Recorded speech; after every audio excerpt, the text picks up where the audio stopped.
आज के टाइम में जब मेडिकल साइंस इतना एडवांस हो गया है, फिर भी एक नॉर्मल सर्दी जुकाम की कोई परफेक्ट दवा क्यों नहीं है। मेरा नाम श्याओई है। सुबह सुबह मेरा सिर दर्द से फट रहा था। हाथ में ढेर सारी सर्दी और सूजन की गोलियां लिए मैं यही सोच रहा था, लेकिन जैसे ही मैंने ये बोला, मेरे हाथ से वो सारी दवाएं अचानक गायब हो गईं और तभी मेरे दिमाग में एक रोबोटिक आवाज गूंजी।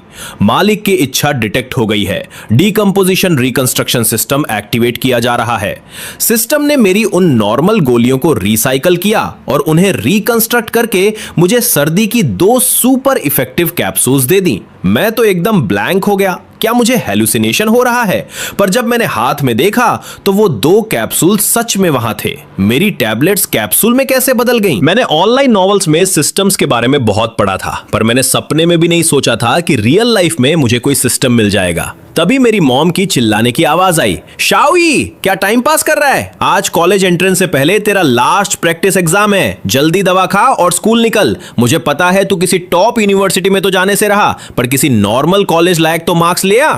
मॉम का जूता उड़ने ही वाला था, तो मैंने ज्यादा नहीं सोचा। सेफ्टी के लिए दोनों गोलियां एक साथ नहीं खाई, बस एक कैप्सूल मुंह में डाला, दूसरा बैग में रखा और जैकेट पहनकर घर से भाग लिया। साइकिल पर बैठते ही मुझे फील हुआ, वेट, मेरी सर्दी गायब। मेरे अंदर अचानक से इतनी एनर्जी आ गई थी जैसे मैं कोई सुपर हीरो हूं। ये सब उस कैप्सूल का कमाल था। मैं खुशी से पागल हो गया और मैंने एक्साइटमेंट में सिस्टम को आवाज लगाई, सिस्टम जल्दी अपने बारे में बताओ। सिस्टम ने बताया कि वो किसी भी चीज को तोड़कर रैंडमली नई चीज बना सकता है। मैं चाहूं तो अपनी पसंद की चीज भी बनवा सकता हूं, और अगर मॉलिक्यूल्स कम पड़े तो सिस्टम खुद ऐड कर देगा। अभी ये लेवल 1 पर था, यानी दिन में सिर्फ एक चीज रिकंस्ट्रक्ट कर सकता था। मेरे दिमाग की बत्ती चली। इसका मतलब अगर मैं एक कबाड़ हो चुकी लग्जरी कार खरीदूं तो क्या मैं उसे तोड़कर एकदम नई ब्रांड न्यू कार में बदल सकता हूं? बिल्कुल बदल सकता था। एग्जाम्स खत्म होते ही मैं यही करने वाला था। इमेजिन करो, मैं लाखों की कार लेकर कॉलेज जा रहा हूं और लड़कियां मुझे देखकर हाथ हिला रही है। पर तभी मॉम ने ऊपर खिड़की से फिर चिल्लाया, नीचे खड़ा क्या कर रहा है? स्कूल जाना है या मार खानी है? मैं बिना पीछे मुड़े सीधा स्कूल की तरफ निकल गया। मेरे जाते ही मॉम ने अंदर जाकर पापा पर गुस्सा निकाला। सारा दिन अपने टूटे बर्तनों में लगे रहते हो, कभी अपने लाडले को भी देख लिया करो, एकदम जीरो है पढ़ाई में।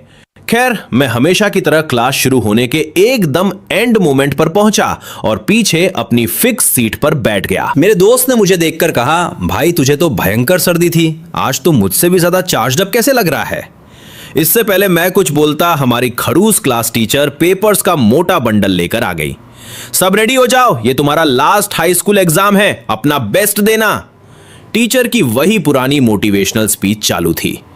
पेपर बटने ही वाले थे कि अचानक फर्स्ट रो के कोने से लगातार और बहुत तेज खांसने की आवाज आने लगी। शांत क्लास में वो आवाज बहुत लाउड थी। वो हमारी क्लास की टॉपर श्याओ जिहान थी। वो बहुत सिंपल रहती थी, बड़े चश्मे और ढीले यूनिफॉर्म में अपना चेहरा छुपा कर रखती थी। बचपन में ही अनाथ हो गई थी, इसलिए उसमें कॉन्फिडेंस एकदम नहीं था और क्लास वाले उसे बदसूरत लड़की बुलाते थे। वो बेचारी हाथ से मुंह दबाकर अपनी खांसी रोकने की बहुत कोशिश कर रही थी। टीचर ने तरस खाकर कहा, श्याओ श्याओ, ऐसे काम नहीं चलेगा, तुम मेडिकल रूम चली जाओ, इस सर्दी से तुम्हारे मार्क्स खराब हो जाएंगे।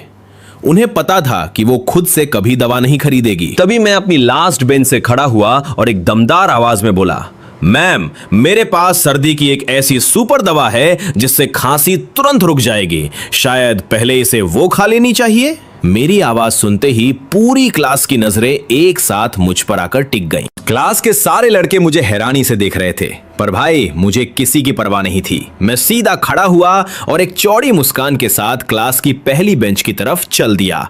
मेरे हाथ में वो जादुई सर्दी की दवा का पैकेट था। वैसे तो मेरा इस सब से कोई लेना देना नहीं था, पर अचानक मेरे दिमाग की बत्ती चली। सुबह मैंने एक कैप्सूल खाया था और एक बचा था, तो क्यों ना श्याओ जिहान पर इसका एक्सपेरिमेंट किया जाए। अगर ये दवा दूसरों पर भी काम कर गई तो भाई मैं तो फ्यूचर में करोड़पति बन जाऊंगा। हमारी वो सख्त टीचर जिन्हें सब खड़ूस बुलाते थे, वो भी मुझे हैरानी से देख रही थी। उन्हें लगा शायद मैंने क्लास में कोई नई शरारत सोची है। उन्हें पता था कि क्लास के लड़के जिहान को बदसूरत बुलाते हैं और उससे दूर भागते हैं।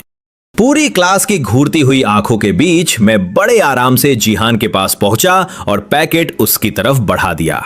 ये लो, ये दवा बहुत कमाल की है, मैंने भी सुबह यही खाई थी। मैंने झूठ नहीं बोला था, दवा सच में सुपर इफेक्टिव थी। अचानक एक हाथ अपने सामने देखकर जिहान एक पल के लिए सुन्न पड़ गई। उसने अपना मुंह दबा रखा था और सिर नीचे था। फिर उसने बहुत शर्माते हुए सिर थोड़ा सा ऊपर उठाया और मुझ जैसे लंबे और हैंडसम लड़के को देखकर उसका चेहरा एकदम लाल हो गया। वो हिचकिचाई, नाना में सिर हिलाया और धीरे से थैंक यू बोलकर वापस मुंह छुपा लिया। पर जैसे ही उसने सिर हिलाया, उसके वो लंबे बाल साइड में हट गए और बस एक पल के लिए उसका असली चेहरा मेरे सामने आ गया। हालांकि उसने तुरंत सिर नीचे कर लिया था, पर भाई मेरी तो आंखें फटी की फटी रह गईं। खांसी की वजह से उसने अपना वो पुराना सा चश्मा उतारकर डेस्क पर रखा हुआ था और उसी वजह से मैंने उसका वो असली रूप देख लिया। एकदम दूध जैसी गोरी स्किन, कमल के फूल जैसा प्यारा और नाजुक चेहरा। भाई वो इतनी खूबसूरत थी कि मैं लफ्जों में नहीं बता सकता। भाई साहब, क्या मैं सपना देख रहा हूं? क्या यही वो बदसूरत लड़की है? क्या क्लास के सारे लड़के अंधे हो गए हैं या मेरी आंखों में कोई खराबी आ गई है? मैं तो एकदम ब्लैंक हो गया। टीचर को मेरा ये शौक चेहरा दिखा नहीं। वो बोली, शाओ शाओ, जब शाओई दवा दे रहा है तो ले लो, और शाओई तुम अपनी सीट पर जाकर एग्जाम की तैयारी करो। मैंने वो पैकेट धीरे से उसकी डेस्क पर रखा और अपनी सीट की तरफ वापस चल दिया। जैसे ही मैं बैठा, मेरे बेस्ट फ्रेंड ली हुई कुन ने मुझे थम्स अप दिखाया और धीरे से कहा, भाई तू तो महान है, किसी को नहीं छोड़ता।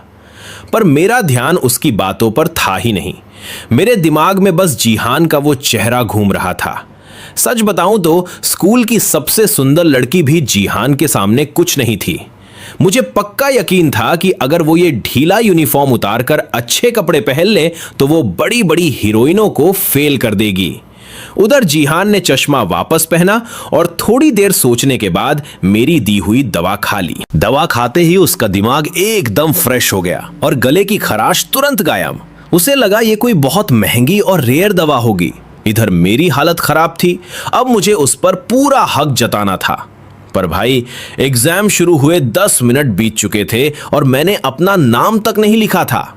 मेरे अंदर एक ही ख्याल चल रहा था कि इससे पहले कोई और इस छुपे हुए खजाने को देख ले, मुझे इसे अपना बनाना होगा। पर तभी मुझे टेंशन हुई। कॉलेज एंट्रेंस में सिर्फ 1 हफ्ता बचा था। जिहान तो टॉपर है, वो तो देश की टॉप यूनिवर्सिटी में जाएगी और मेरे जैसे मार्क्स के साथ तो मैं उसे कभी दोबारा देख भी नहीं पाऊंगा।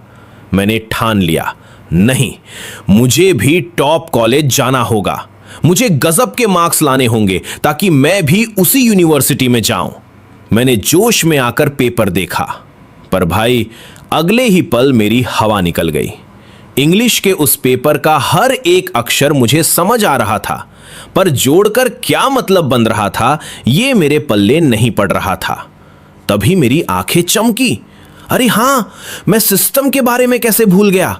अब तो मेरे पास पावर है, टॉप करना कौन सी बड़ी बात है। पर मैं जितना मर्जी सोच लूं, मुझे कोई आइडिया नहीं आ रहा था। क्या मैं एग्जाम के बीच पेपर को तोड़कर वापस बना लूं? पर सिस्टम तो दिन में सिर्फ एक ही बार यूज कर सकता हूं और एग्जाम तो कई सारे होने थे। पूरे 2 घंटे मैं यही सोचता रहा। मेरे सामने पेपर एकदम खाली था। बस खड़ूस टीचर के राउंड लगाते वक्त मैंने अपना नाम लिखा था, बाकी पूरा पेपर कोरा। ट्रिंग ट्रिंग ट्रिंग, घंटी बजी और एग्जाम खत्म। मेरा खाली पेपर ले लिया गया। मैं माथा पकड़कर बैठा था कि तभी मुझे लगा कोई मेरे सामने आकर खड़ा हो गया है। मुझे लगा वही बेवकूफ दोस्त ली हुई कुन होगा। अरे यार ली हुई कुन, क्या तू अकेले सूसू भी नहीं जा सकता? हमेशा मुझे घसीटता। ए तुम श्याओ जिहान? अरे क्या हुआ, कोई काम था क्या? उसने वापस वो बड़े बड़े पुराने चश्मे पहन लिए थे और फिर से वही बदसूरत लड़की वाला भेष बना लिया था। वो अपनी गर्दन झुकाए चुपचाप खड़ी थी। उसने बहुत हिचकिचाते हुए कहा, वो सर्दी की दवा के लिए थैंक यू। मैंने देखा तुमने पूरा पेपर खाली छोड़ा है तो ये लो, ये तुम्हारे काम आएगा। जैसे ही मैंने उसकी तरफ देखा, उसके बालों के पीछे छुपा उसका चेहरा एकदम टमाटर जैसा लाल हो गया। उसने हड़बड़ाकर एक मोटी सी नोटबुक मेरे डेस्क पर रखी और बिना मेरा जवाब सुने वहां से ऐसे भागी जैसे पीछे भूत पड़ा हो।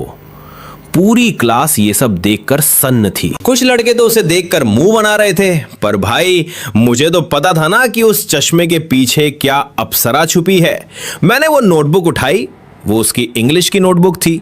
उसकी हैंडराइटिंग एकदम साफ सुथरी थी, पर सच बताऊं तो मुझे उन सिंबल्स के अलावा कुछ पल्ले नहीं पड़ रहा था। पर भाई मैंने सोचा, क्या ये प्यार की पहली निशानी है?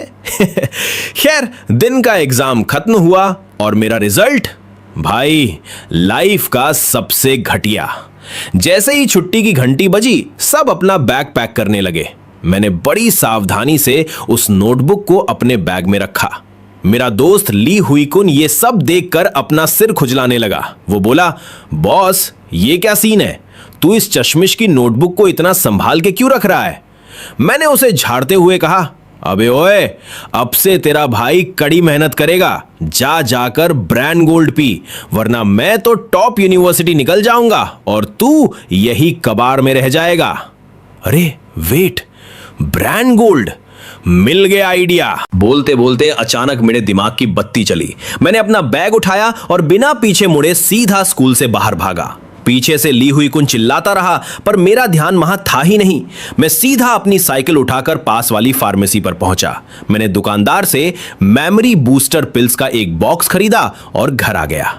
अब बस रात के 12 बजने का इंतजार था, क्योंकि सिस्टम दिन में सिर्फ एक ही बार काम करता था। रात को जब 12 बजे, मैं बिस्तर से उछलकर खड़ा हुआ। सिस्टम, इन 7 गोलियों को तोड़कर एक सुपर ब्रांड पिल बना दो। अचानक मेरे हाथ से वो गोलियां गायब हो गई और सिस्टम की आवाज आई।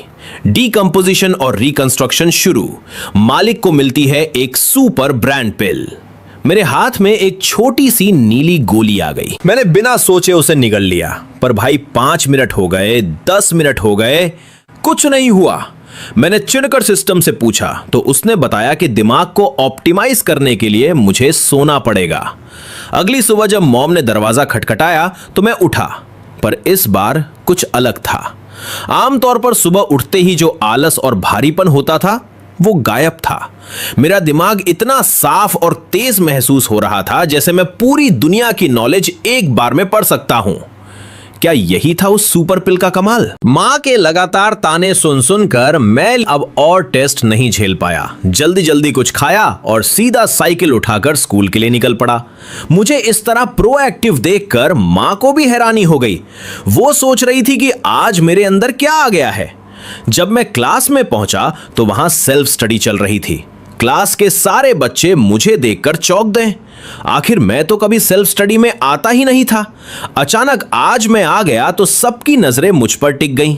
मैंने किसी की परवाह नहीं की, सीधा अपनी सीट पर गया, बैग से नया वाला गणित का टेक्स्ट बुक निकाला और पढ़ना शुरू कर दिया। बस कुछ ही पल बाद मेरे मुंह से अनायास निकल गया, अरे वाह, ये तो कमाल है भाई। मेरी ये अचानक वाली चीख शांत क्लास में इतनी जोर से गूंजी कि सारी नजरें एक साथ मेरी तरफ घूम गई। पर मैं तो पूरी तरह अनजान था। मेरा सारा ध्यान उस टेक्स्ट बुक पर था। वो एडवांस्ड मैथ्स जो पहले मुझे नींद आने लगती थी, अब सिर्फ एक बार पढ़ते ही बिल्कुल क्लियर हो गया था। इसलिए तो मैं हैरानी से गाली निकाल बैठा था। क्या ये सुपर ब्रेन सप्लीमेंट पिल का असर है? ये तो यकीन नहीं हो रहा। अब मेरा दिमाग प्रैक्टिकली एक सुपर कंप्यूटर बन गया था। पढ़ना मेरे लिए कॉपी पेस्ट जितना आसान हो गया था। सबसे बड़ी बात यह थी कि बचपन की क्लास की वो बातें भी मुझे धुंधले रूप में याद आने लगी, जिन पर मैंने कभी ध्यान ही नहीं दिया था। नतीजा यह हुआ कि मॉर्निंग सेल्फ स्टडी में एक अनोखा नजारा बन गया। मैं अचानक एक अच्छे स्टूडेंट में बदल गया था। लगातार किताबें पलटे जा रहा था। हालांकि मेरी पन्ने पलटने की स्पीड थोड़ी तेज थी। हर पन्ना ज्यादा से ज्यादा 10 सेकंड के लिए खुला रहता था। बेशक क्लासमेट्स को यह बिल्कुल भी नहीं लगा कि मैं सच में पढ़ रहा हूं। ट्रिंग ट्रिंग ट्रिंग, क्लास की घंटी बजते ही क्लास में हलचल शुरू हो गई। तब तक मैंने गणित की किताब रख दी थी। सारा कंटेंट मेरे दिमाग में कहीं गहराई में उतर चुका था, पर कुछ ऐसे नॉलेज पॉइंट्स थे जो किताब में नहीं थे और जिन्हें मैं पहले पूरी तरह इग्नोर कर चुका था। अभी भी ठीक से नहीं समझ आ रहा था, लेकिन ये कोई बड़ी समस्या नहीं थी क्योंकि जिसे मैं नहीं समझ रहा था उसे कोई ना कोई तो जरूर समझता होगा। इसलिए अगले ही पल पूरी क्लास की हैरान नजरों के बीच मैं सीधा फर्स्ट रो में श्याओ जिहान के पास चला गया। अपने गणित के नोट्स दे दो। स्कूल के बदमाश लिनी को अपनी तरफ आते देख श्याओ जिहान ने अपने आप ही थोड़ा साइड हो जाने की कोशिश की। भले ही कल मैंने उसे सर्दी की दवा दी थी, पर मेरी जबरदस्ती भरी आवाज सुनकर वो सहम गई और बिना कुछ कहे अपना गणित का नोटबुक मेरी तरफ बढ़ा दिया। नोट्स लेने के बाद मैंने उसे एक हल्की सी स्माइल दी, ज्यादा रुका नहीं और वापस अपनी सीट पर आ गया। क्लासमेट्स अभी भी कंफ्यूज नजरों से मुझे देख रहे थे। मैं जानता था कि श्याओ जिहान के साथ लंबा रिश्ता बनाने के लिए अभी जल्दबाजी नहीं करनी है। अभी मुझे सबसे पहले अपने मार्क्स सुधारने हैं, जल्दी से जल्दी। मानना पड़ेगा श्याओ जिहान के नोट्स बहुत ही ज्यादा डिटेल में थे। उन्हें पढ़ते ही वो सारे डाउट्स क्लियर हो गए जो किताब से समझ नहीं आए थे। रजिस्टर काफी मोटा था, पर मेरी पन्ने पलटने की रफ्तार फिर वही थी। दूसरी बेल बजने से पहले ही मैंने वो पूरा रजिस्टर खत्म कर दिया था। नोटबुक बंद करते ही मैं तुरंत उठा और वापस श्याओ जिहान के पास गया।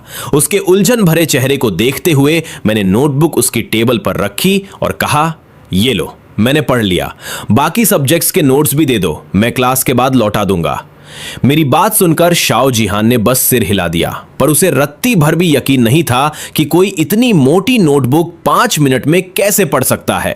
उसने झिझकते हुए डेस्क के नीचे से अपने सारे नोट्स निकालकर मुझे दे दिए। ओह ठीक है, तुम आराम से देख सकते हो, मुझे कोई जल्दी नहीं है, उसने अपनी नजरें नीची करते हुए कहा। मैंने उन नोट्स का बंडल उठाया और बस एक कहकर मुड़ने ही वाला था कि अचानक रुक गया।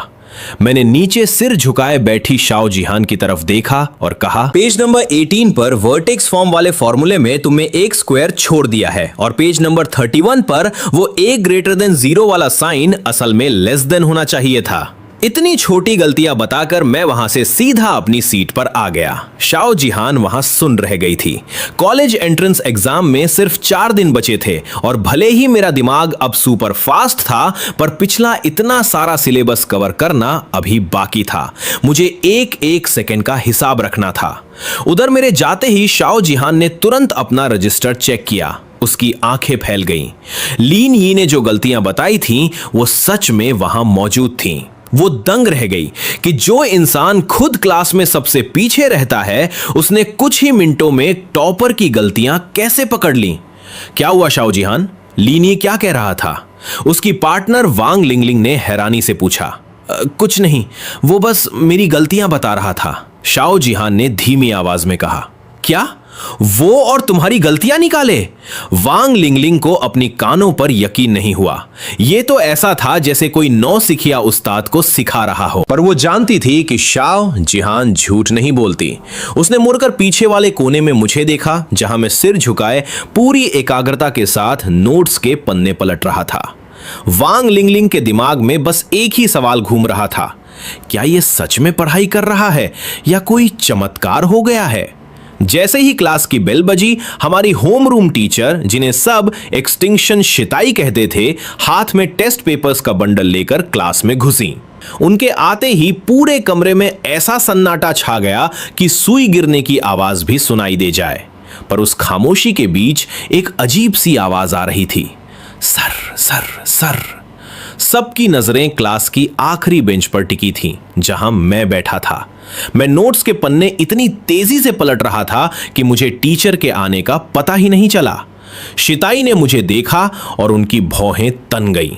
शायद उन्होंने सोचा कि 4 दिन बाद तो स्कूल खत्म ही होने वाला है, इसलिए उन्होंने मुझे सबके सामने बेइज्जत नहीं किया। पर उन्हें मेरा ये एटीट्यूड पसंद नहीं आया।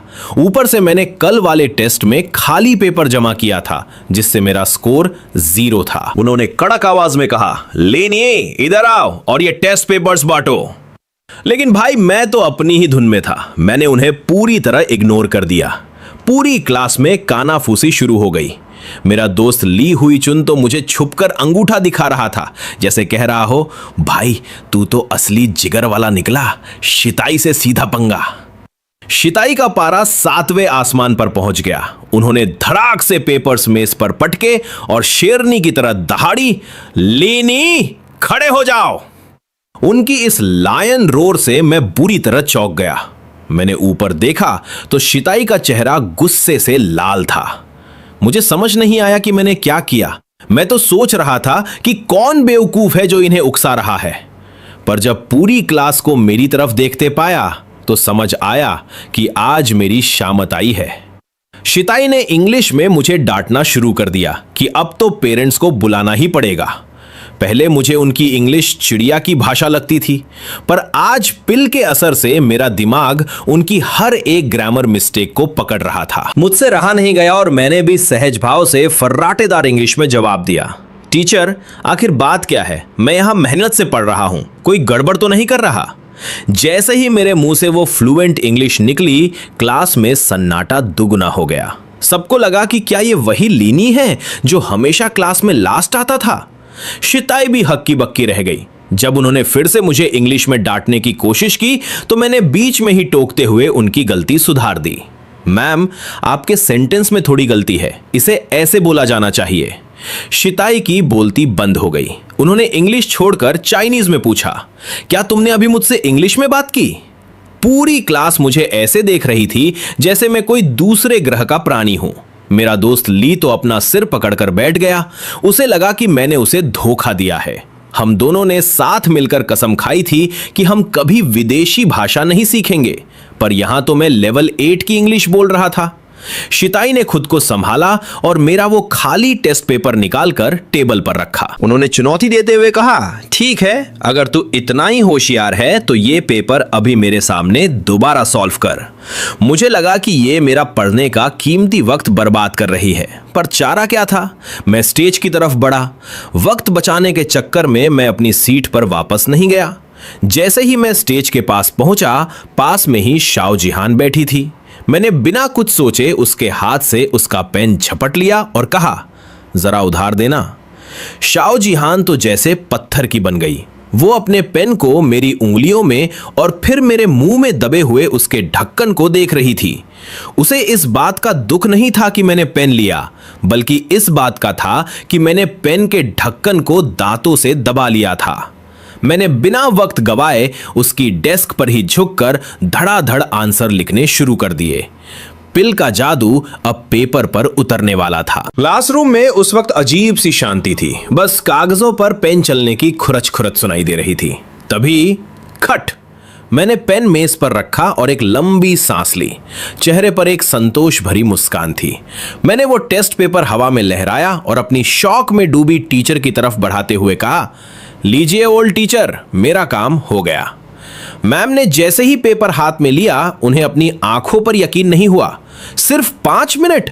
इस स्पीड से तो वो खुद भी पेपर सॉल्व नहीं कर पाती।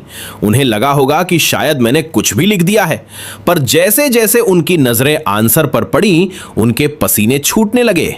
एक एक जवाब बिल्कुल सही था। और तो और आखिरी इंग्लिश ऐसे इतना लाजवाब था कि उसे किसी मॉडल बुक में छापा जा सकता था। मैंने आराम से पेन का ढक्कन अपने मुंह से निकाला, उसे बंद किया और पास ही बैठी शाओ जिहान की तरफ बढ़ाया। वो बेचारी शर्म से लाल हो चुकी थी। मैंने कहा, शुक्रिया, तुम्हारा पेन काफी लकी है। उसने बहुत ही धीमी और प्यारी आवाज में कहा, नहीं, शुक्रिया की कोई बात नहीं। उसकी आवाज सुनकर मुझे अपने दोस्त ली हुई चुन पर गुस्सा आया। वो इसे बदसूरत बत्तख कहता था। भाई, ऐसी आवाज तो किसी परी की ही हो सकती है। मैम ने मुझे राहत भरी नजरों से देखा और क्लास शुरू की। उन्होंने शाओ जिहान से कहा कि मेरा ऐसे ब्लैक बोर्ड पर लिखे ताकि सब उसे देख सकें। पूरी क्लास में अब भी टीचर पढ़ा रही थी, पर पीछे कोने में मैं फिर से अपनी किताबों के पन्ने सर सर पलटने लगा था। पर इस बार टीचर ने मुझे टोका नहीं, बल्कि उनके चेहरे पर एक अजीब सा गर्व था। बेल बजते ही मैम ने मुझे ऑफिस में बुलाया। ऑफिस पहुंचते ही उन्होंने मुझसे सीधा सवाल किया, लिनी, सच सच बताओ, तुम्हारी इंग्लिश इतनी बेहतर कैसे हो गई? तुम तो मुझसे भी अच्छी इंग्लिश बोल रहे हो। मैंने मुस्कुराकर मजाक में कहा, मैम, ये आपकी मेहनत है और थोड़ा मेरा सुपर दिमाग। मेरी मेमोरी अब इतनी तेज है कि मैं चाहकर भी कुछ नहीं भूल पाता। तभी पास से एक कड़वी आवाज आई, बड़ी बड़ी डींगे हाँकने से जुबान नहीं कटती क्या? अगर तुम्हारी याददाश्त इतनी ही तेज है तो ये पीरियोडिक टेबल 10 मिनट में याद करके दिखाओ। अगर कर लिया तो मेरी क्लास में जो मन आए वो करना। बिना पीछे मुड़े ही मैं समझ गया कि ये हमारा केमिस्ट्री टीचर डोंग जिंगजिंग है। नाम इसका जिंगजिंग था, पर यह है पूरा आदमी। 5.25 फुट का कद, छोटी छोटी चालाक आंखें और हमेशा दूसरों को नीचा दिखाने की आदत। मैंने पलटकर उसे देखा और कहा, ठीक है, शर्त मंजूर है, पर एक बदलाव के साथ। अगर मैंने इसे 5 मिनट में सुना दिया तो आपको पूरी क्लास के सामने कॉन्कर गाना गाना पड़ेगा। डोंग जिंगजिंग को लगा कि मैं हवा में बातें कर रहा हूं। उसने अपनी इज्जत बचाने के लिए 10 मिनट के टाइम को कम करके 5 मिनट कर दिया और शर्त मान ली। उसने अपना फोन निकाला और टाइमर चालू किया। चलो, 4 मिनट 51 सेकंड बचे हैं, शुरू हो जाओ। मैंने उसकी तरफ एक हिकारत भरी नजर डाली और बस 1 सेकंड के लिए उस चार्ट को देखा। मेरा दिमाग उस वक्त एक हाई स्पीड स्कैनर की तरह काम कर रहा था। अगले ही पल मैंने वो चार्ट उसे वापस थमा दिया। वो जोर से हंसा। क्या हुआ, घबरा गए? अक्षरों की पहचान भी नहीं हो रही क्या? मैंने शांति से कहा, टीचर डोंग, जल्दी मत कीजिए, टाइमर देखिए और अब मेरा सुनना शुरू कीजिए। इससे पहले कि वो कुछ और बोल पाता, मेरी आवाज पूरे ऑफिस में गूंजने लगी। Hydrogen, helium, lithium, beryllium, boron, carbon, nitrogen, oxygen, fluorine, neon. Dong Jingjing का चेहरा धीरे धीरे सफेद पड़ने लगा। उसे समझ आ गया था कि उसने आज गलत इंसान से पंगा ले लिया है। 1, 5, 10 गिनती बढ़ती जा रही थी। शुरुआत में तो किसी को कुछ समझ नहीं आया, पर जैसे जैसे एक एक तत्व मेरी जुबान से गोलियों की तरह निकल रहा था, डोंग जिंगजिंग के चेहरे की हवाइयां उड़ने लगीं। 2 मिनट के अंदर मैंने पूरे 118 तत्व बिना एक भी गलती के सुना दिए। वो डोंग जिंगजिंग जो मुझे हमेशा नालायक समझता था, आज बुत बना खड़ा था। उसे यकीन नहीं हो रहा था कि जिस लड़के के केमिस्ट्री में 40 नंबर आते थे, उसने एक नजर में पूरी पीरियोडिक टेबल रट ली। मैंने चुटकी लेते हुए कहा, सॉरी टीचर डोंग, पर अब मैं आपके गाने का इंतजार कर रहा हूं। उसने बहस करने की कोशिश की, पर मेरे पास कोई गलती थी ही नहीं। अपनी इज्जत बचाने के लिए वो झेपते हुए बोला, पीरियोडिक टेबल रटने से कोई कलेक्टर नहीं बन जाता। कॉलेज एंट्रेंस एग्जाम में और भी बहुत कुछ आता है। और अपना सा मुंह लेकर ऑफिस से बाहर भागने लगा। मैंने पीछे से आवाज लगाई, टीचर डोंग, क्या आपको गाने के बोल लिखकर दे दूं? वो ऑफिस की दहलीज पर लड़खड़ा गया। उसे भागते देख मेरे चेहरे पर एक टेढ़ी मुस्कान आ गई। आखिर ये वही आदमी था जो बात बात पर मेरे घर फोन मिलाता था। पर असली खलनायक तो अभी ऑफिस में ही थी, हमारी होम रूम टीचर एक्सटिंक्शन शिताई। उन्होंने मुझे शक भरी नजरों से देखा और कहा, सच बता रस्कल, तूने इसे पहले से रट रखा था ना? जब मैंने मना किया तो उन्होंने मेरा लाइव टेस्ट लिया। उन्होंने कोई भी रैंडम किताब उठाई और मुझे एक पेज पढ़ने को दिया। 5 मिनट बाद उनकी आंखें फटी की फटी रह गईं। ये सच था। मैं जो भी एक बार देख लेता था वो मेरे दिमाग में छप जाता था। मैम को मुझ पर गुस्सा भी आ रहा था और प्यार भी। वो सोचने लगी, इस गधे के पास इतना दिमाग था तो इसने पहले पढ़ाई क्यों नहीं की? अब सिर्फ 4 दिन बचे हैं। उन्होंने तुरंत अपनी डेस्क से किताबों और नोट्स का एक पहाड़ खड़ा कर दिया और बोली, ये सब घर ले जाओ और घोट कर पी जाओ। अगर समझ ना आए तो मुझे फोन करो।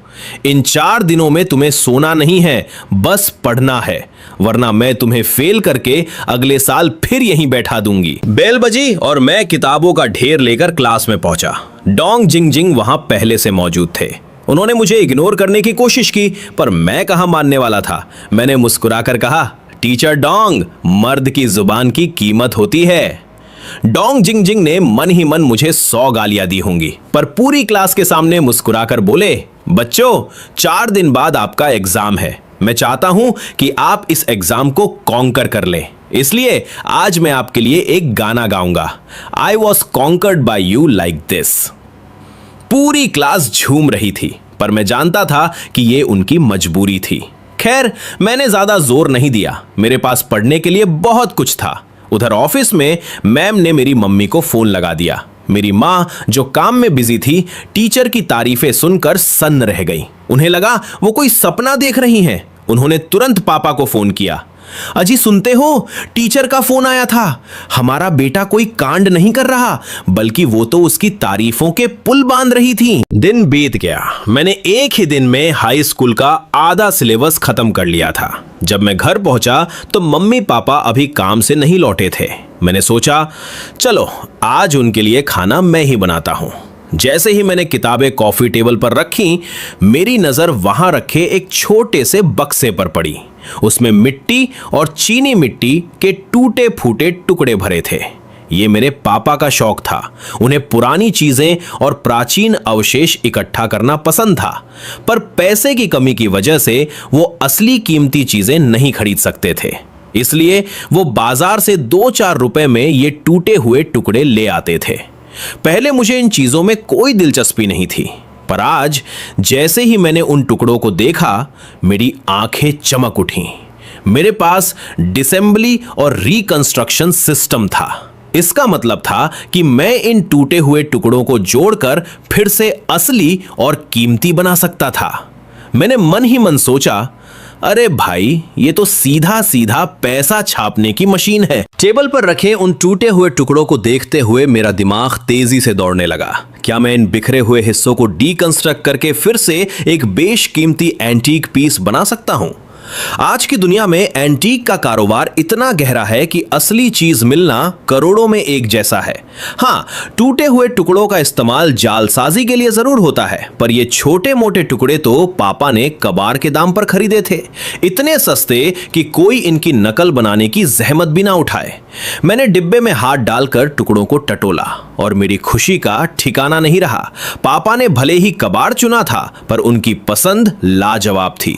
ये सारे टुकड़े एक ही काल के थे। अगर इसमें अलग अलग जमाने के टुकड़े होते तो शायद सिस्टम को पर्याप्त मॉलिक्यूल्स नहीं मिल पाते। बस अफसोस इस बात का था कि आज के दिन का डीकंस्ट्रक्शन और रिकंस्ट्रक्शन फीचर मैं पहले ही इस्तेमाल कर चुका था। अब मुझे आधी रात का इंतजार करना था। अपनी सुरक्षा के लिए मैंने वो पूरा डिब्बा उठाया और चुपके से अपने कमरे में छिपा दिया। खजाने को ठिकाने लगाने के बाद मैं गुनगुनाते हुए किचन में पहुंचा और खाना बनाने लगा। जब 4 डिश और एक सूप बनकर तैयार हो गया, तभी बाहर दरवाजा खुलने की आवाज आई। मम्मी और पापा अंदर आए, पर उनके चेहरे के हाव भाव देख मैं थोड़ा चकरा गया। अरे वाह, आप दोनों सही टाइम पर आए हैं। मैंने खाना बना दिया है। पर मम्मी, आप मुझे ऐसे क्यों देख रही हैं? मैं पहले ही साफ कर दूं, इस बार मैंने कोई कांड नहीं किया है। मैंने फौरन सफाई दी, क्योंकि जब भी मैं इतना आज्ञाकारी बनता था, उन्हें लगता था कि मैं बाहर कुछ रायता फैलाकर आया हूं। पर इस बार मामला कुछ और था। स्कूल के टीचर से बात करने के बाद शायद उन्हें यकीन नहीं हो रहा था कि ये उन्हीं का बेटा है। ओए बदमाश, क्या वाकई तेरी याददाश्त इतनी तेज है? आखिरकार मम्मी से रहा नहीं गया। उन्होंने जूते उतारे, मेरे पास आई और मेरा गाल खींचते हुए मुझे ऊपर से नीचे तक ऐसे देखा जैसे मैं कोई अजूबा हूं। मैं समझ गया कि एल्डर मैट ने पक्का मुखबिरी कर दी है, पर यह अच्छा ही था। अब घर में मेरी इज्जत थोड़ी बढ़ जाएगी, शायद पापा से भी ज्यादा। मैंने एक चौड़ी मुस्कान के साथ शेखी बघारते हुए कहा, तो आपको पता चली गया। चलिए, अब मैं और नाटक नहीं करूंगा। मैं सच स्वीकार करता हूं, आपका बेटा वाकई एक जीनियस है। अब क्या आप मेरे लिए तालियां नहीं बजाएंगी? पर मेरी ये अकड़ 1 मिनट भी नहीं टिकी। जैसे ही मैंने सच स्वीकारा, मम्मी का पारा चढ़ गया। उन्होंने फौरन अपने पैर से चप्पल निकाली और सीधा मेरे पीछे दे मारी। बड़ा आया सच स्वीकार करने वाला। धबाक! तुझे फोटोग्राफिक मेमोरी मिली थी और तू नाटक कर रहा था। मैं जान बचाकर भागा और पापा के पीछे छिप गया। कॉमरेड शियाओर, ये तो सरासर नाइंसाफी है। आपके बेटे के पास हुनर है और आप उसे इनाम देने के बजाय चप्पल से पीट रही है। यहां मानवाधिकार नाम की कोई चीज है या नहीं? मैंने सहलाते हुए अपना दुखड़ा रोया। तुझे मानव अधिकार चाहिए? रुक, मैं तुझे अभी अधिकार देती हूं। लाओलिन, तुम बीच में मत आना। आज मैं इस बदतमीज को सुधार कर रहूंगी। इतनी गजब की याददाश्त होने के बावजूद तू दिन भर मटर गश्ती करता था और हमेशा लास्ट आता था। रुक, तुझे बताती हूं। मैं समझ गया कि ये एक गलतफहमी थी, पर मैं उन्हें कैसे समझाता कि ये शक्ति मुझे अभी कल ही मिली है। जब मम्मी पीटते पीटते थक गईं, तब जाकर मैं उनके पास पहुंचा और उनके कंधे दबाने लगा। महारानी, ये आप क्यों मुझ जैसे छोटे इंसान के मुंह लग रही हैं? देखिए, मेरी खाल तो मोटी है, पर आप थक गईं। आपके इस सुपुत्र को आपके लिए बुरा लग रहा है ना? मम्मी ने चिढ़कर मेरा हाथ झटक दिया। ठीक है, बहुत हो गई नौटंकी, चल खाना खा। और हां, कल मैं तेरे स्कूल जाऊंगी और तेरे टीचर से बात करूंगी कि तुझे इसी क्लास में 1 साल और रोका जाए। मैं हक्का बक्का रह गया। रिपीट? पर क्यों? मम्मी ने खाना खाते हुए मुझे घूरा। क्यों मतलब? क्या तू किसी मामूली कॉलेज में जाना चाहता है? 1 साल और पढ़ेगा तो टॉप यूनिवर्सिटी में एडमिशन मिलेगा। उन्हें फिर से गुस्सा आए। इससे पहले मैंने फौरन मोर्चा संभाला। अरे महारानी, आप अपने ही जीन्स पर शक कर रही हैं। ये बुद्धि मुझे आपसे ही तो मिली है। अब मैं फिर से सच बोल रहा हूं। इस बार अगर मैं नेशनल टॉपर नहीं बना तो मेरा नाम बदल देना। आखिरकार बहुत बहस करने के बाद और पिछले साल के कुछ पेपर्स चुटकियों में सॉल्व करके दिखाने के बाद मम्मी और पापा को यकीन हुआ कि उनका बेटा झूठ नहीं बोल रहा है। जब उन्हें लगा कि मैं वाकई एक टॉप यूनिवर्सिटी में जा सकता हूं, तो मम्मी की आंखों में खुशी के आंसू आ गए और पापा ने इसी खुशी में 2 जाम एक्स्ट्रा लगा लिए। रात को जब सब सोने चले गए तो थोड़े से नशे में धुत पापा को अंदाजा भी नहीं था कि उनकी टूटी हुई चीनी मिट्टी का कीमती डिब्बा गायब हो चुका है। मैं अपने कमरे में डिब्बे को तकिए के पास रखकर लेटा था और बस घड़ी की सुइयों के 12 पर पहुंचने का इंतजार कर रहा था। इंतजार का वक्त हमेशा बहुत लंबा लगता है और दिमाग में चल रहे हजारों ख्यालों की वजह से मेरी आंखों से नींद गायब थी। आखिरकार उस बेचैन कर देने वाले इंतजार के बाद मेरे बेडरूम की डिजिटल घड़ी ने रात के 12 बजे बजाए। घड़ी की सुइयां देखते ही मैं बिजली की फुर्ती से बिस्तर पर उठ बैठा और फौरन वो कागज का डिब्बा अपनी गोद में रख लिया। कोई रिस्क ना रहे, इसलिए मैंने मुट्ठी भर चीनी मिट्टी के टुकड़े उठाए और उन्हें अपनी हथेली में जोर से भींच लिया। मैंने एक गहरी सांस ली और अपने दिल में सिस्टम को पुकारा। सिस्टम, इन टुकड़ों को डीकंस्ट्रक्ट करो और इन्हें जोड़कर एक असली एंटीक बना दो। वूहू! जैसे ही ये ख्याल मेरे दिमाग में आया, मेरी हथेली में मौजूद टुकड़ों का बोझ अचानक हल्का हो गया और दिमाग में एक मशीनी आवाज गूंजी। मालिक से चीनी मिट्टी के टुकड़े प्राप्त हुए, सिस्टम ने उन्हें डीकंपोज कर दिया है। मॉलिक्यूल्स की स्क्रीनिंग और सुधार पूरा हुआ, रिकंस्ट्रक्शन जारी है। मालिक को युआन राजवंश का एक ब्लू एंड व्हाइट पीनी पैटर्न स्टेम कप प्राप्त हुआ है। जैसे ही आवाज शांत हुई, मुझे अपनी खाली हथेली में किसी चीज का एहसास हुआ। मैंने अपनी पकड़ मजबूत की और जब हाथ खोलकर देखा तो वहां एक खूबसूरत छोटा सा प्याला चमक रहा था। यह प्याला बहुत बड़ा नहीं था, लगभग मेरी आधी हथेली के बराबर, जिसकी ऊंचाई कोई 10 सेंटीमीटर रही होगी। इसका डिजाइन किसी मॉडर्न वाइन ग्लास जैसा था, पर ऊपर का हिस्सा कटोरे जैसा और नीचे एक स्टैंड लगा था। सच कहूं तो मेरी अनाड़ी आंखों को यह कुछ खास नहीं लगा, पर मुझे इतना पता था कि यह मामूली चीज नहीं है। सिस्टम वाकई कमाल है। इसने कचरे से असली एंटीक बना दिया। अब कल स्कूल के बाद मैं सीधा एंटीक मार्केट जाऊंगा और अपनी कमाई की पहली बड़ी किश्त हासिल करूंगा। पूरी रात जागने के बाद मैं थक तो गया था, पर उस प्याले को देखकर मेरी नींद उड़ चुकी थी। मैंने उसे अपनी मेज पर रखा और फौरन कंप्यूटर ऑन किया। मम्मी ने मेरा फोन छीन रखा था, इसलिए यही एक रास्ता था। मैंने सर्च बार में टाइप किया yuan dynasty blue and white peony pattern stem cup. जैसे ही सर्च बटन दबाया, मेरी आंखें फटी की फटी रह गई। धक तेरी की, इस छोटी सी चीज की इतनी कीमत! सर्च रिजल्ट्स के मुताबिक अगर यह प्याला असली था तो इसकी कीमत कम से कम 20 लाख थी। शंघाई की एक नीलामी में तो ऐसा ही एक प्याला 27 लाख में बिका था। किसने सोचा था कि मेरी पहली कमाई ही मुझे फाइनेंशियली फ्री कर देगी? 20 लाख! मेरे पापा की पूरी जिंदगी की कमाई भी शायद इतनी ना हो। जोश में आकर मेरा मन किया कि मैं उस प्याले को चूम लूं। अपनी इस दौलत को सुरक्षित रखने के लिए मैंने टॉयलेट पेपर का पूरा रोल उस पर लपेट दिया और ऊपर से ढेर सारा टेप मार दिया। अब वो किसी सफेद मोमो या डंपलिंग जैसा दिख रहा था। अब ये बिल्कुल सेफ है। अगर गिर भी जाए तो मेरा खजाना नहीं टूटेगा। मैंने उसे संभाल कर अपने बैग में रखा और अमीर होने के सपने देखते हुए सो गया।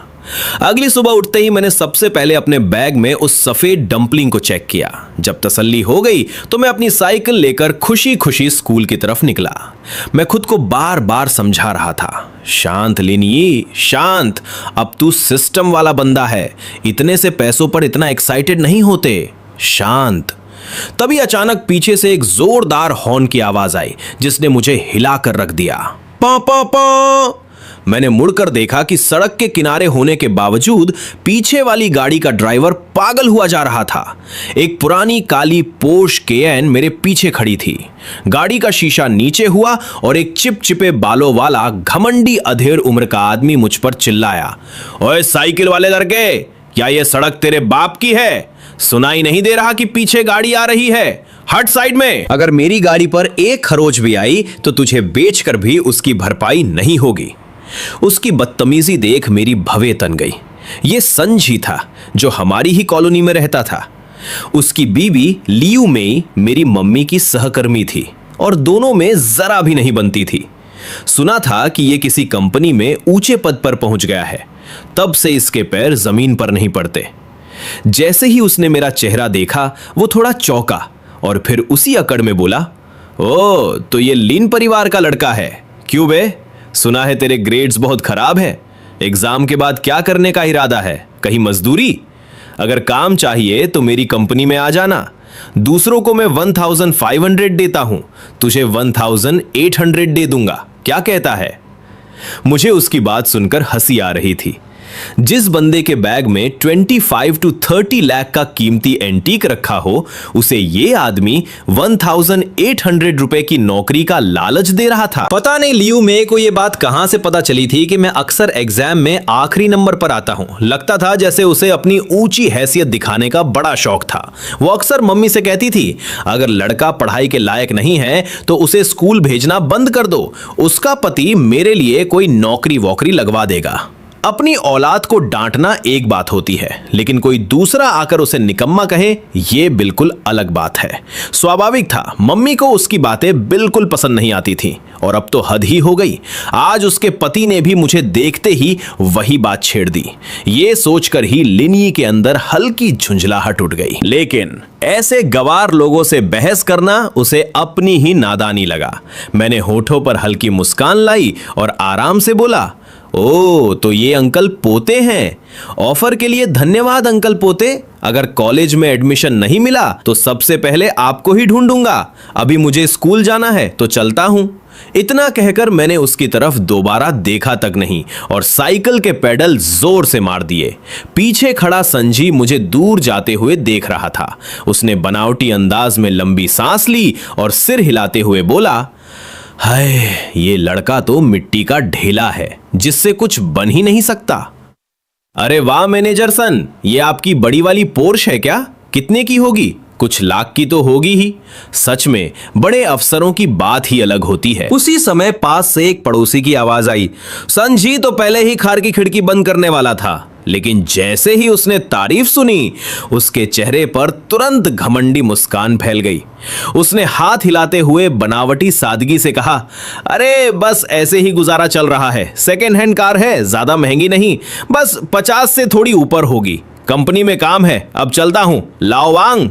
इतना कहकर उसने शीशा ऊपर किया, एक्सीलरेटर दबाया और गाड़ी आगे बढ़ा दी। पुरानी पोर्श से निकलता काला धुआं देखते हुए पड़ोसी लाओ वांग ने होठ टेढ़े कर लिए। बड़ा आया रौब झाड़ने वाला। मेरा बेटा सेकेंड हैंड कार का काम करता है। ये 2000 मॉडल की पुरानी केन है, ज्यादा से ज्यादा 50,000 की होगी। सोचता है मुझे पता नहीं चलेगा। ये छोटा सा वाकया जल्दी ही खत्म हो गया और मैंने भी इसे दिल पर नहीं लिया। कल की तरह ही जैसे ही मैं क्लासरूम में पहुंचा, मैंने अपना बैग खोला और तुरंत किताबें निकालकर पढ़ाई में जुट गया। एक किताब, 5 किताब, शायद इसलिए कि कई किताबों में एक जैसा ही कंटेंट था। दोपहर होने तक मैंने क्लास टीचर द्वारा दी गई सारी स्टडी मटेरियल खत्म कर ली, वो भी अपनी उम्मीद से आधा दिन पहले। मैंने लंबी सांस छोड़ी। अब मैं पूरे विश्वास के साथ कह सकता था, हाई स्कूल का ऐसा कोई टॉपिक नहीं बचा था जो मुझे समझ ना आता हो। मेरी मौजूदा क्षमता से अगर मैं चाहूं तो कॉलेज एंट्रेंस एग्जाम में फुल मार्क्स ला सकता था। इतना आत्मविश्वास पहले कभी नहीं था। अब पढ़ाई की चिंता खत्म हो चुकी थी, तो अगला काम था पैसा कमाना। मैं भी सोच ही रहा था कि दोपहर में छुट्टी लेकर निकल जाऊं या नहीं, तभी स्कूल की छुट्टी की घंटी बज गई। बॉस, आज मैं ट्रीट दे रहा हूं, स्पाइसी हॉट पॉट, चलो। घंटी बजते ही ली हुई कुन उछलकर खड़ा हुआ और मुझे खाने के लिए बुलाने लगा। लेकिन इस समय मुझे बिल्कुल भूख नहीं थी। सुबह से लगातार पढ़ाई करने के बाद मेरे दिमाग में बस एक ही बात घूम रही थी, बैग में रखा वो खजाना जल्दी से जल्दी बेचकर पैसे बनाना। मैं मना करने ही वाला था कि अचानक मेरी नजर सामने वाली बेंच पर पड़ी। शाओ जिहान अपने डेस्क से लंच बॉक्स निकाल रही थी। उसे देखते ही मैंने अपना फैसला तुरंत बदल दिया। पैसा कमाना थोड़ी देर रुक सकता था, वो खजाना कहीं भाग नहीं रहा था, लेकिन जिंदगी भर का मामला जरूर जरूरी था। अरे बॉस, क्या देख रहे हो? पीछे दरवाजे पर खड़ा ली हुई कुन पलटकर मुझे देख रहा था। जब उसने मेरी नजर का पीछा किया, अगले ही पल वो पूरी तरह सन्न रह गया। क्या बॉस सच में सामने बैठी उस अगली लड़की शाओ जिहान को देख रहा था? और अगले ही पल मेरे कदमों ने उसकी शंका को सच साबित कर दिया। मैंने बैग एक कंधे पर टांगा, खड़ा हुआ और सीधे क्लास के सामने की तरफ बढ़ गया। मेरा निशाना बिल्कुल साफ था, शाओ जिहान। अरे यार, आज नाश्ता नहीं किया, पेट में चूहे दौड़ रहे हैं। अरे तुम्हारे पास 2 बन है शाओ जिहान? बढ़िया, एक मुझे दे दो, थोड़ी भूख शांत हो जाएगी। छात्रों की भीड़ के बीच मैं आराम से उसके सामने जाकर बैठ गया। वो नमकीन अचार के साथ धीरे धीरे बन खा रही थी। मैंने पेट पर हाथ फेरा और बिना जरा भी झिझक के उसके लंच बॉक्स से दूसरा बन उठाकर सीधे मुंह में ठूंस लिया। चबाते हुए ऐसे खाने लगा जैसे वो मेरा ही हो। यह अचानक हुआ दृश्य देखकर शाओ जिहान बिल्कुल चर हो गई। उसके मुंह में आधा खाया हुआ बन था, लेकिन वो चबाना तक भूल गई। सिर्फ वही नहीं, उसकी बगल में बैठी वांग लिंगलिंग भी दंग रह गई। वो अपनी आंखें जोर जोर से मलने लगी। ये क्या हो रहा है? लिनी सच में शाओ जिहान का बन खा रहा है? ओए बॉस, तुम! पीछे खड़े ली हुई कुन के मुंह से गाली निकल गई। उसे लगा इतनी पढ़ाई करने के बाद शायद बॉस का दिमाग ही खराब हो गया। वो तो स्कूल की सबसे बदसूरत लड़की है, उसकी चीज कैसे खा सकते हो? अचानक अभी तक शोर से भरी क्लासरूम में अजीब सी खामोशी छा गई। मैंने भौहें सिकोड़कर चारों तरफ देखा। जैसे ही मेरी नजर सब पर पड़ी, जो छात्र घूर रहे थे वो तुरंत नजरें फेरकर बाहर निकल गए। कुछ ही मिनटों में पूरे स्कूल में एक जबरदस्त अफवाह फैल गई। 3rd हाई स्कूल का टॉपर लिनी स्कूल की सबसे बदसूरत लड़की का बन छीनकर खा गया। मैंने फिर शाओ जिहान की तरफ देखा। वो अब भी स्तब्ध बैठी थी। मैंने उसकी तरफ ध्यान दिए बिना आराम से हाथ बढ़ाया और उसके लंच बॉक्स से कुछ नमकीन अचार उठाकर खाने लगा। मेरी ये हरकत देखकर आखिरकार शाओ जिहान होश में आई, लेकिन वो अब भी समझ नहीं पा रही थी कि क्या करे। उसी समय जब मैंने अपने हाथ का आखिरी टुकड़ा मुंह में डाला, मैंने अपना हाथ उसकी तरफ बढ़ाया। तुरंत शाओ जिहान ने अपने हाथ में पकड़ा आधा खाया हुआ बन कसकर पकड़ लिया, जैसे डर हो कि मैं वो भी छीन लूंगा। उसकी धीमी कांपती आवाज निकली, नहीं, मैं अभी पेट नहीं भरा। उसकी हरकत और मासूम आवाज सुनकर मैं पल भर के लिए चौंक गया और अगले ही पल हंसी रोक नहीं पाया। लेकिन मेरा हाथ रुका नहीं। वो धीरे धीरे उसकी तरफ बढ़ता रहा और उसकी डरी हुई नजरों के सामने मैंने उसके होंठ के किनारे से एक छोटा सा ब्रेड का टुकड़ा उठा लिया। जैसे ही उसे समझ आया कि क्या हुआ, शाओ जिहान के गाल तुरंत लाल हो गए और पीछे खड़ा ली हुई कुन ये सब देखकर जोर जोर से गालियां बकने लगा। मेरी इस हरकत ने छुप कर देख रहे पूरी क्लास को सन्न कर दिया। शाओ जिहान के साथ बैठे लड़के के हाथ से तो चम्मच ही गिर गया। मेरा उसका बन खाना ही काफी शॉकिंग था, पर अब जो मैंने किया वो तो पक्के बॉयफ्रेंड गर्लफ्रेंड वाला काम था। पर मुझे इसमें कुछ अजीब नहीं लगा। मैंने आराम से उसके होठों पर लगे बन के टुकड़े साफ किए और खुद खा लिए। चलो, तुमने मुझे बन खिलाया है, अब मैं तुम्हें कुछ खिलाता हूं। यह कहकर मैं दरवाजे पर खड़े अपने दोस्त ली हुई कुन की तरफ बढ़ गया। क्लास वाले सोच रहे होंगे कि मैं कितना बेशर्म हूं। पहले उसका बन छीना और अब कह रहा हूं कि उसने मुझे ट्रीट दी। मैंने पीछे मुड़कर देखा तो श्याओ जिहान अभी भी बुत बनी बैठी थी। मैं थोड़ा चिढ़ गया। सुना नहीं क्या? चलो उठो। मेरी कड़क आवाज सुनकर वो कांप गई। डरते डरते बोली, नहीं, मेरा पेट भर गया है, और सिर झुकाकर बचे हुए बन को कुतरने लगी। मुझे लगा नहीं था ये शांत सी लड़की इतनी जिद्दी होगी। मैं वापस गया, उसके हाथ से आधा बन छीना और खुद चबाते हुए बोला, अब क्या खाओगी? उसने दुखी होकर अपने होठ चबाए पर कुछ बोली नहीं, बस अपने लंच बॉक्स से रूखी सूखी सब्जी खाने लगी। वो चुपचाप मेरी दादागिरी का विरोध कर रही थी। मुझे पता था एग्जाम्स पास है। आधा महीना पहले ही ये लड़की कमजोरी से बेहोश हो गई थी। इसे अच्छा खाना खिलाना बहुत जरूरी था। पेट खराब होने की मुझे टेंशन नहीं थी, वो तो मैं दवाई बनाकर ठीक कर देता। अच्छा, तो तुम ये सूखी सब्जी खाओगी? मैंने सीधा उसका लंच बॉक्स छीना और बची हुई सब्जी भी अपने मुंह में ठूस ली। अब चलोगी? मैंने पूछा। बेचारी की आंखों में आंसू थे। बोली, मुझे भूख नहीं है। मुझे पता था इस कंजूस लड़की को कैसे मनाना है। मैंने सख्त आवाज में कहा, चुपचाप चलो, वरना मैं पूरे कैंटीन का खाना खरीद कर तुम्हारे सामने रख दूंगा। पैसों की बर्बादी के डर से वो तुरंत मान गई। उसे उठता देख मेरे मुंह से एक डकार निकल गई। ये काम पहले भी तो कर सकती थी। मेरा पेट फुल हो गया यार, मैंने कहा। कैंटीन में सबकी हैरान नजरों के बीच मैंने उसे एक शानदार दावत दी। बाहर का खाना अनहेल्दी हो सकता था, इसलिए मैं उसे यहां लाया। मैंने खुद कुछ नहीं खाया। आखिर उसका खाना खाकर मेरा पेट जो भर चुका था। मैंने अपनी प्लेट का सारा अच्छा खाना और मीट उसकी प्लेट में डाल दिया और बहाना बनाया, आज का खाना बहुत बेकार बना है, ये तुम ही खा लो।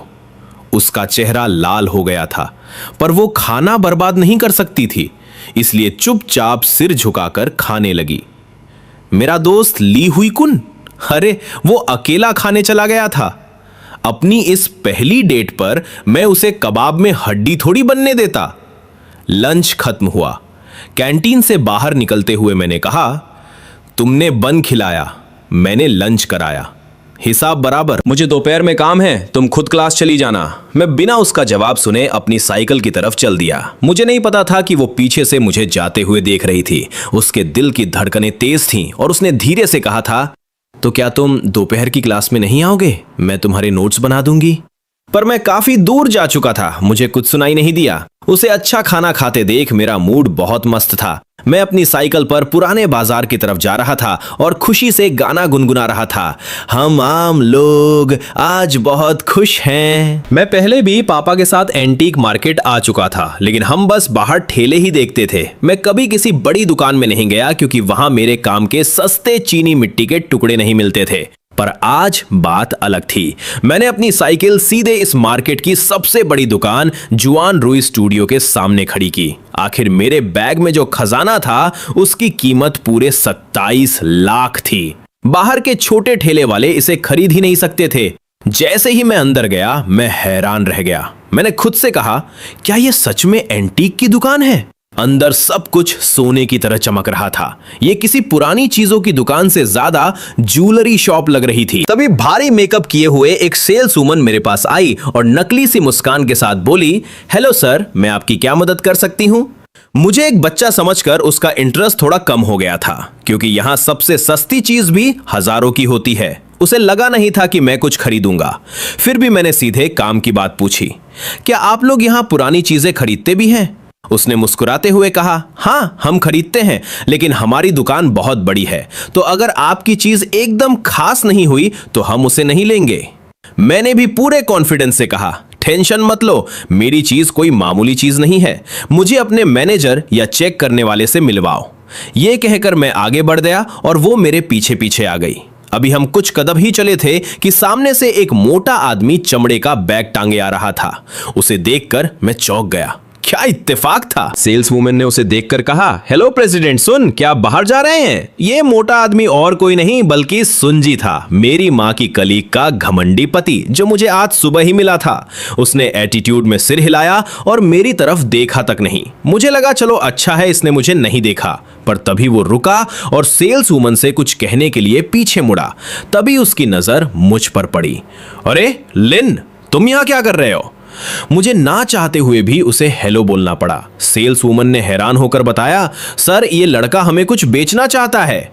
ये सुनते ही सुंजी ने मेरा मजाक उड़ाते हुए कहा, क्या बेचना है? कहीं वो तुम्हारे पापा के खरीदे हुए टूटे बर्तन तो नहीं? अगर ऐसा है तो रहने दो, हम यहां वो कचरा नहीं खरीदते। उसे लगता था कि मेरे पास बेचने के लिए कुछ भी कीमती नहीं हो सकता। मैंने उसकी बकवास का कोई जवाब नहीं दिया। मैंने अपना बैग उतारा और टॉयलेट पेपर में लपेटा हुआ अपना कप बाहर निकाला। इतना सारा टॉयलेट पेपर देखकर वो जोर से हंसा। ये क्या है? ऐसे लपेटा है जैसे कोई बड़ा खजाना हो। मैंने तुम्हें सुबह ही कहा था ना, पढ़ाई में अच्छे नहीं हो तो टाइम वेस्ट मत करो, माँ बाप का पैसा बचाओ, कोई जॉब ढूंढो और गाड़ी वाड़ी खरीदो। मेरी पोर्श जैसी महंगी गाड़ी ना सही, कोई सस्ती गाड़ी तो ले ही लोगे। उसने जानबूझकर अपनी महंगी गाड़ी का नाम जोर से लिया ताकि सब सुने। मुझे समझ नहीं आ रहा था कि ऐसा इंसान मैनेजर कैसे बन गया। मैंने उसे इग्नोर किया और टॉयलेट पेपर खोल दिया। अब सबके सामने एक सुंदर सा नीले और सफेद रंग का एंटीक कप रखा था, लेकिन उस कप को देखते ही सुनजी जोर जोर से हंसने लगा। लिन, क्या खजाना लाए हो? अरे बेवकूफ, हम इस शहर की सबसे बड़ी एंटीक दुकान है। हमें बेवकूफ बनाने के लिए कुछ ढंग का तो लाते। क्या तुम बता सकते हो ये किस पुराने कप की सस्ती कॉपी है? उसे एंटीक मार्केट में काम करते हुए 10 साल हो गए थे और मेरे इस एकदम नए दिखने वाले कप को देखते ही उसने 1 सेकंड में डिक्लेयर कर दिया कि ये एक नकली और आजकल का बना हुआ कप है। अच्छा, तो तुम्हारा मतलब है कि मेरी ये चीज नकली है? सुनजी का ये ओवर कॉन्फिडेंस और एटीट्यूड देखकर मुझे इस दुकान पर तरस आ रहा था जिसने ऐसे बेवकूफ को काम पर रखा है। माना कि मेरा कप देखने में थोड़ा नया लग रहा था, पर भाई वो सिस्टम से मिला था तो उसके नकली होने का तो कोई सवाल ही नहीं उठता था। सुनजी ने अपना ज्ञान बांटना शुरू किया। कोई भी नया बच्चा इसे देखकर बता देगा कि ये एक सस्ती कॉपी है। ये पुराने जमाने के युआन नीले सफेद कप की नकल है, पर इसमें जो फूल बना है वो असली वाले से अलग है। तुम्हें पता भी है असली युआन कप 2009 में 27 लाख में बिका था। उतने में तो मेरी पोर्श कार आ जाती है। असली युआन कप तो अनमोल होता है। हमारी इतनी बड़ी दुकान भी उसे अपने खजाने की तरह संभाल कर रखती। आसपास के लोग उसकी हाँ में हाँ मिला रहे थे और वो फुल फॉर्म में चौड़ा हो रहा था। उसे लगा मैं एक बच्चा हूं और उसकी बातें सुनकर डर जाऊंगा, पर मैं उसे इग्नोर करके एक अजीब सी नजर से देख रहा था। मैं वहां से जा भी नहीं सकता था क्योंकि मुझे अपना सामान बेचना था। अगर मैं उसकी बकवास सुनकर अभी चला जाता तो लोग सच में मेरे कप को नकली समझ लेते। मुझे टस से मस ना होता देख सुनजी चिढ़ गया। क्या अभी भी नहीं मानोगे? जाओ मास्टर वांग को बुला लाओ। दरअसल उसका अपना रटा रटाया ज्ञान खत्म हो गया था। वो एक्सपर्ट को बुलाकर खुद को सही साबित करना चाहता था। मैंने सिर हिलाया तो वो और भड़क गया। आजकल के बच्चे मानते ही नहीं। सुन लो लड़के, अगर तुम्हारी ये चीज असली निकली ना तो मैं इसे सबके सामने चबा कर खा जाऊंगा। मैं भी अब चुप नहीं रहा। अरे सुन अंकल, इसे मत खाइए, वैसे भी आपके दांत इसे चबाने लायक नहीं है। एक काम करते हैं, अगर मेरा कप असली हुआ तो आप अपनी पोर्श कार खाइएगा और अगर नकली हुआ तो मैं अपना कप खुद खा जाऊंगा। मैं सच में इस आदमी से बहुत इरिटेट हो गया था। वो चालाकी से बोला, कार खाना तो प्रैक्टिकल नहीं है, शर्तें बदलते हैं। अगर ये असली हुआ तो मैं सबके सामने अपनी कार तोड़ दूंगा, लेकिन अगर ये नकली निकला तो तुम आज से 1 हफ्ते तक मेरी दुकान में फ्री में काम करोगे।